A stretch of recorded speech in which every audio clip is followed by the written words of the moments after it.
exclut tout ce qu'il vient de dire ça. Donc c'était un procès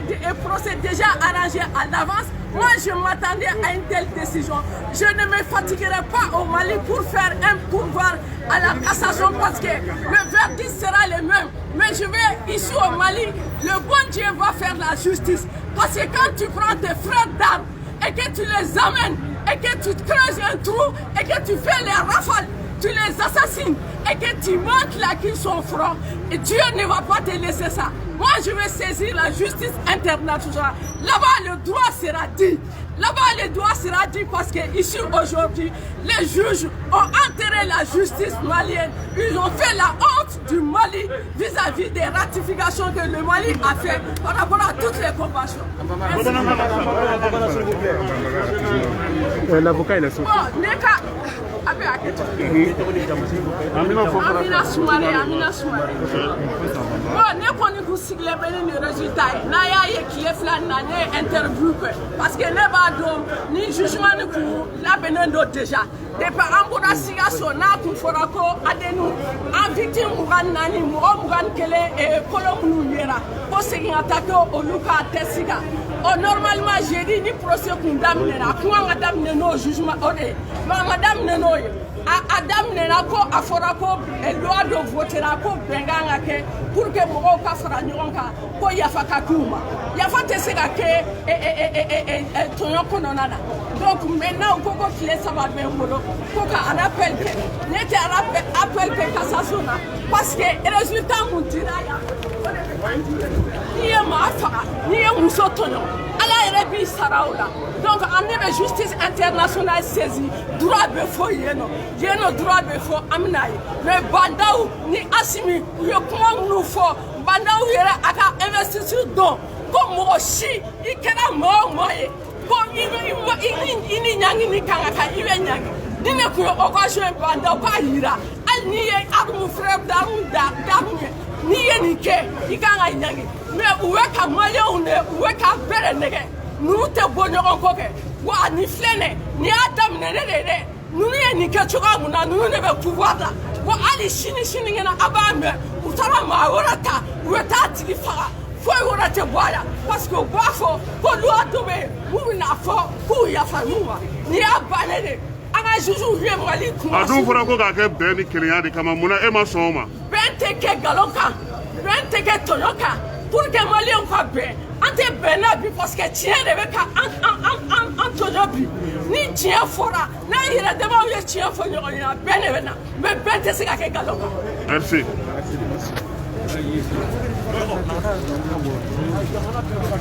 Ale on mala donia ka fo nyana ko ni ayi général Amadou Ayassane o ka pour ce que rodi là bon ko dans ce qu'on kera verdict dit verdict qu'on dit ya ira ka fo ko Ayassane ko ni j'ai cru et Dieu m'a donné raison. Je lui dis encore une fois de plus merci. Parce que le Mali n'a pas besoin d'un procès qui va aboutir à des assassinats, à des atrocités. Le pays a compris et le pays a pris une loi d'entente nationale qui vient d'être appliquée. Les lois sont faites pour être appliquées. Je dis encore merci et merci à tout le monde, surtout aux magistrats qui ont eu le courage de rendre cette décision. Je vous dis merci.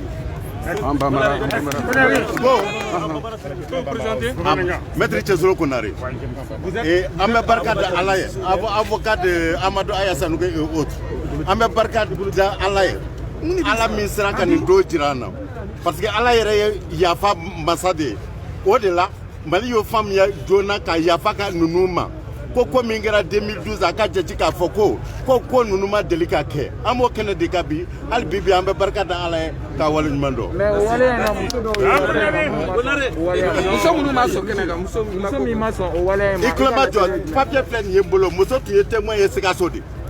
témoin de tunu mo chi masa aka ta fe boloma hakilina de bala kalonde to pou ate papier plein misika photocopie ka dama elle était témoin à sikaso 8 ans sans ce qui a me fait na muso kuma bo qui peut na pas bunda mena foi madame la tika ka taper et munu ka taper frato le fraba nyine ne ka bukuli on noter merci Malien on la dɔnniya ka fɔ ni aya ka kɛnɛ kan ko aya kɔni ku y'a bila ka yira ka fɔ ko bɛn ni keleya ko Mali bɛ ka sinsin o de kan kosɛbɛ kosɛbɛ. Elle est effectivement à 2016.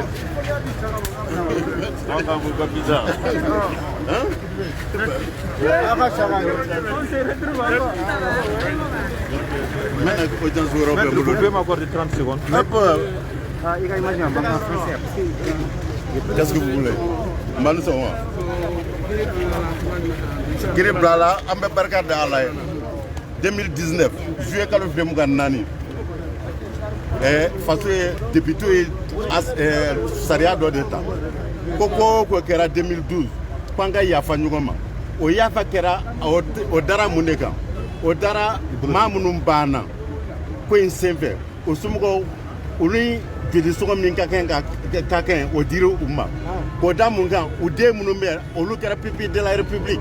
donc juge y'a fɔ ko o sariya de ka kɛn ka bato an ka nin ko in bila yan ta an ka barika da Ala ye hali bi maliyɛnw k'u bolo to ɲɔgɔn bolo parce que surasikan fila mana kɛlɛ faso bɛ ci de donc an k'o ci an k'o to yen an ka Mali lajɛ. Mami be ka fɔ de yo. Aminata Sumare bɔra ka laɲini ale ta a sɔnna a ma sanni ne bɛ kɛ o ye kelen ye ale de tun ye témoin ye Sikaso a papier bɛ min b'a jira la elle était témoin su ko ni dugu jɛ tɛ olu bɛ se ka taa jinɛ k'ale la min Sikaso elle était témoin j'ai la preuve. A sera ka daliluya dɔ yira kiiri tigilamɔgɔw la wa dɔgɔtɔrɔw ka fanfɛla. Foyi papier t'i bolo ko bɛ k'a kɛr'i la. Elle n'a qu'à la tâche de la monnaie qui l'a dit viol ni muso ɲinina ka sɔrɔ a ma jɛnna a bɛ taa dɔgɔtɔrɔso la o bɛ papier kɛ ka d'a ma o papier t'a bolo n sera de tun don su ko ni dugujɛ cɛ o bɛ yɛlɛma k'a fɔ k'a bɛ fɛn ɲini kiiri la o ye mun nata ye alors que ni Kati kisira ale de nɔ don parce que ale ye sɛbɛn bila ka taa yɔrɔ bɛɛ la ko sini bɛɛ ko Kati ko bɛɛ ban o fɔra Katikaw y'u minɛ o ye Eloi Togo o ni Balo k'u bila ka taa Jikɔrɔni Para k'u ka kɛlɛ dabila Jikɔrɔni Para mɔgɔ y'olu minɛ k'u siri k'u da muso a jiginnen don a yɛrɛ la de koyi a b'o kalama muso de nɔ don ale de y'a sɛbɛn Facebook kan ensuite Sikaso a taara fɔ k'ale ye sɛrɛ de ko k'o bɛɛ kɛra ale ɲɛna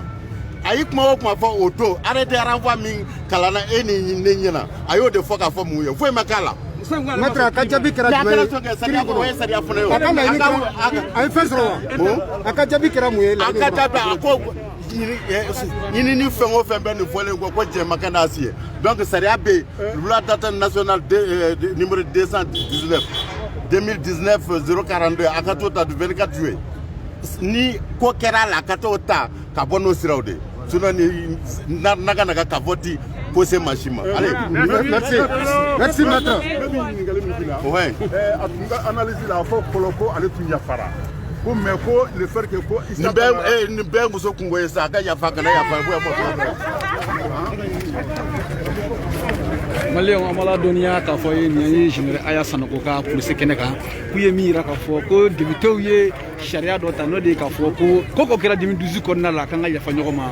ko Aya ka police ko in a ye ko minnu kɛ a don a tɛ o ko mais ko ko nin yɛrɛ de bila ten ko ka ko in ban o ko bɛ ban mun de kan ko ye bɛn ani keleya ko Mali bɛ na paix et la réconciliation minnu kɛ ko donc ko ka Aya ka ko in bila ten a ko mo ko niveau la muso min yɛrɛ fana tun bɛ yen k'ale ma sɔn ma a bɔra a y'a ta fɔ maliyɛnw aw yɛrɛ y'a mɛn a ko k'ale ma sɔn bi ale ma sɔn sini k'ale bɛ tila tuguni ka plainte wɛrɛ la don tuguni maliyɛnw n'a kɛra cogo min na a tɛ ɲɛna fɔ mɔgɔ si jɛlen kɔ Jumada Kɔnɛ sanfɛla de don.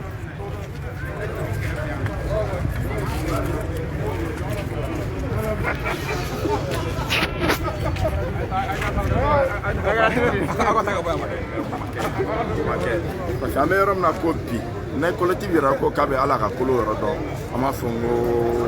an tɛ hali kolo yɛrɛ yɔrɔ dɔn mais nin ye ne dabala ban Mali kɔnɔ a ye n jigi tigɛ Mali kɔnɔ vu Fuseni Jara mun y'a laɲini k'a fɔ ale de Arafali wuli a kun ka kan kiri kun ka kɛ ka se fɔ a dan na parce que o Fuseni kelen rouge dɔrɔn ta tɛ o a tɔgɔ bɛ ko wɛrɛ la o hali k'a da colonel Yusu Traoré mun sugora dingɛ kɔnɔ ni an ka télé national yɛrɛ bɔ n'o ORTM ye o kiri mana ka bila o kiri mana ka bila chargeur chef Sissogo Fuseni non a kuma in ka gɛlɛn c'est-à-dire ne yɛrɛ bɛ niveau min na bi loi mun taara loi d'entente nationale a bɛna kasara ba lase jamana in kɔnɔ parce que maa ye ko kɛ n'a ma regretter a ka fɛn la o tigilamɔgɔ ka se ka don nin loi kɔnɔ ka o tigilamɔgɔ bila liberté la a bɛ ne jɔrɔ Maliko la ne kɔni bi fɛn min ye collectif ka porte-parole ne kɔni bɔra a kɔnɔ bi wa Fuseni Jara k'a dɔn ne Ismaïla Fane ne bɛ kɛlɛ kɛ ni yɛrɛ tɔgɔ ye ni impunité min kɛra a ye ni crime min kɛ tan ne b'a ko sen fɔ a dan na wa n bɛ Fuseni kɛlɛ sariya sira kan a k'a sigi hali n'a sɔrɔ ni ɲi de bɛ to a la Fuseni k'i sigi fɛn min kɔni ne ka kɔnbɛn ye porte-parole victime ta le 21 Bérets Rouges ne bɔra o la bi pewu ne bɔra o kɔnɔ bi pewu ni ye n da don ni ye n da don ne a kuma na dɔrɔn ne ka kuma ni n yɛrɛ tɔgɔ de et non porte-parole le 21 Bérets Rouges. mais aw ma e mun ye u ka porte-parole muso min bɛ ka a yɛrɛ kofɔ bi est ce que a y'u dɔnya a ka kɛlɛ kɔnɔ depuis a daminɛ wagatiw la wa n'o ye Konare. ani muso in tɛ collectif kelen na parce que a ka collectif ye maa 21 de maa 21 minnu bɛ yen k'a fɔ ko u taara ta sokɔnɔna la k'u la tunu k'u bɔ télé la bɛɛ ɲɛna ka tila k'u faga donc o maa 21 u ka collectif porte-parole de ne ye ani madame Sumare an tɛ jɛkulu kelen na parce que ale bɛ ka kɛlɛ kɛ n'a yɛrɛ kelen de bon an dun ka ta ye jɛkulu la an farala ɲɔgɔn kan de maa minnu bɛ k'u cɛw taara minɛ so kɔnɔ maa minnu bɛ k'u denw bɔra télé la ka t'u faga o collectif ye anw de ye donc ani muso in tɛ jɛkulu kelen na peut-être n'a ko k'a b'a ka kɛlɛ kɛ droit b'a bolo donc k'a ka kɛlɛ kɛ mais ale ka kɛlɛ n'an ka kɛlɛ donc danfara b'u ni ɲɔgɔn cɛ parce que ale t'an ka collectif kɔnɔ an ka collectif ye maa 21 voilà donc olu de y'u ka test ADN kɛ olu de ka test ADN k'o résultat bɔra ni a y'a ka kiiritigɛlaw yira k'a fɔ ko sariya min kana k'a ta a kɔnɔna la ko ma respecté FBI fɛ ko ka segin k'a kan donc ani muso in ka kiiri tɛ fankelen fɛ mais sɔgɔmada in na kɔni vraiment a kɛra jigilatigɛ kɔni ne bolo mais comme déjà an y'a yira k'a fɔ k'an b'an ka sariya kiiri kɔ donc ni kiiri y'a bila yɔrɔ min na an bɛ yen mais o kɔni k'a dɔn k'a fɔ ni kɔnba kelen an bɛ continuer nin na an bɛ continuer nin na hali n'a sɔrɔ naani bɛ to a la ne kɔni b'a kɔnba kɛ ni n yɛrɛ tɔgɔ ye n t'a kɛ ni collectif tɔgɔ ye parce que bi n y'o décidé n y'o fɔ collectif ye u ka porte-parole ne kɔni ne bɔra a kɔnɔ pewu ne bɔra a la ne ka mission kun cɛra bi. i ye jigilatigɛ fɔ ka caya i bɛ fɛ k'a fɔ ko tribunal ma sariya yɛrɛ de fɔ abada wa. non an y'a yira k'a fɔ k'an bɛ sariya kɔ sariya kɔnɔ ka dun parce que sariya kɔnɔ ka dun ka da mun kan ni kiiri kun sera ka pousser ka se ɲɛfɛ a ka ca ko caman kun bɛ bɔ a kɔnɔ le fait que kiiri taara don ko dɔ kɔnɔ n'o ye loi d'entente ye donc o kama ne tɛ se k'a fɔ ko n bɛna sariya jalaki parce que a kɔnɔ ka dun n tɛna kuma k'a fɔ ko n b'u jalaki parce que a mɛnna an yɛrɛ collectif y'a yira k'a fɔ ko ni sariya bila Dawuda kan an bɛ sariya kɔ mais fɛn min ye Fuseni Jara ka audition kalan na a yɛrɛ ka kumakan a yɛrɛ ye mun fɔ ale de ye rafale wuli denmisɛnninw na ka tila ka marifa di Mamadu Kone ma o k'a ci o ma taa ci cogo la ale ka tila k'a minɛ k'a ci denmisɛnninw na Fuseni ma regretté a nimisa t'a la wa dossier wɛrɛw bɛ Fuseni kun kan ka tila k'o Fuseni kelen o ka liberté sɔrɔ an n'o Fuseni ka tila a ma hali tabakiya a ma hali jɔrɔ o ye ne dabala ba Mali in kɔnɔ bi o ye ne dabala ba donc u kun ka to kiiri in ka kɛ ko caman bɛ kiiri in kɔnɔ a y'a ka kumakan kɛ k'a yira k'a fɔ ko caman bɛ yen tɛmɛnw b'ale bolo nin b'ale bolo u kun ka to kiiri maa yɛrɛ bɛ a y'a ka jɛkulu la n'o ye Konare ye o n'o ye Yamusa Kamara ye olu ye kiiri demandé o parce que olu ko nkalon taara ka da olu la olu tɔgɔ tiɲɛna nkalon dara la u nin t'a la bi u nin t'a la hali an tɛ de kiiri la Sikaso Konare ye kɛlɛ kɛ mais Konare ye solution façon bɛɛ kɛ salle kɔnɔ cogo min na kiiri ka kɛ ale ka se ka jɛya a ka honneur ka se ka sauver parce que ale denbatigi de denw de b'a bolo donc an yɛrɛ dɔrɔn tɛ o Bérets Rouges dɔrɔn tɛ o hali olu yɛrɛ minnu ka kan na olu yɛrɛ ye kiiri demandé donc n'olu ye kiiri demandé u kun ka to kiiri ka kɛ kiiri ta don loi d'entente kɔnɔ tan cogo de kan o mɔntɔn k'o dabiri k'o bila ten comme kɛra transition dɔ de kɔnɔ an bɛ transition wɛrɛ de kɔnɔ tugun an ma tila ni transition dun fɔra jamana kɔnɔ a b'a sen kelen de kan ko bɛɛ bɛ se ka bɔ a kɔnɔ donc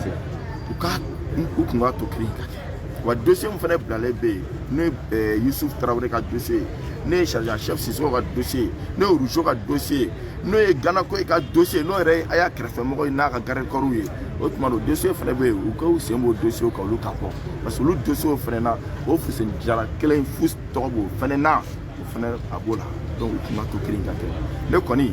a kɛra ne bolo jigilatigɛ ye a kɛra n bolo jigilatigɛ n b'o fɔ bi n b'o fɔ si. d'accord i ni ce. merci.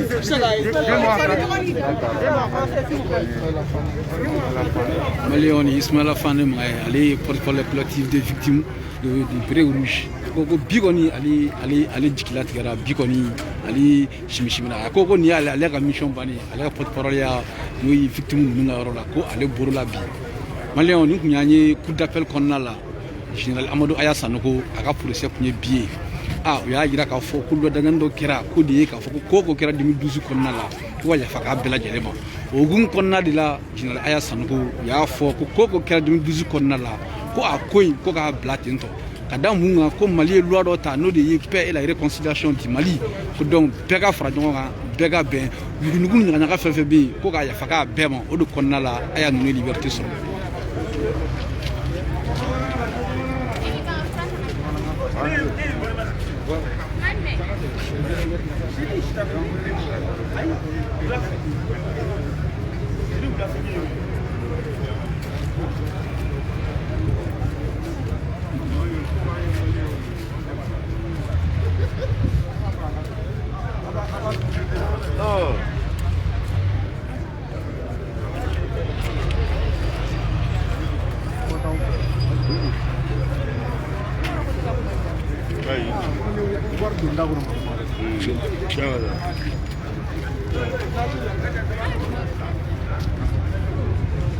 Malien hali bi an b'a ladɔnniya k'a fɔ ye a ye Bamada.net sanfɛla la Bamada.net nin kun ye Aya Sanogo ka procès kɛyɔrɔ la Cour d'appel Bamako Banangabugu la u y'a jira k'a fɔ ko Aya Sanogo kɔni k'a libéré la a libéré la ye mun ye a ma fɔ ko jugement de kɛra k'a nɔta la o ma kɛ a fɔra de ko lɔdaɲani dɔ tara n'o ye député bulon mɔgɔw ye k'olu ye sariya dɔ ta donc ko ye lɔdaɲani ko bɛɛ ka fara ɲɔgɔn kan bɛɛ ka yafa ɲɔgɔn ma ko kɛra 2012 kɔnɔna la ko yafa k'a ko ninnu ma o de hukumu kɔnɔna la Aya ninnu ye liberté sɔrɔ bon mɔgɔ dɔw fana bɔra kɔni olu y'a contesté ko a ma diya u ye ko bɛn tɛ kɛ nkalon kan bɛn tɛ kɛ tɔɲɔ kan nka kɔni kɛra togo togo kɔni quand même Aya kɔni k'olu libéré la maliyɛnw an bɛ bi ta bila yan assalamu alaikum Bamada.net sanfɛla la.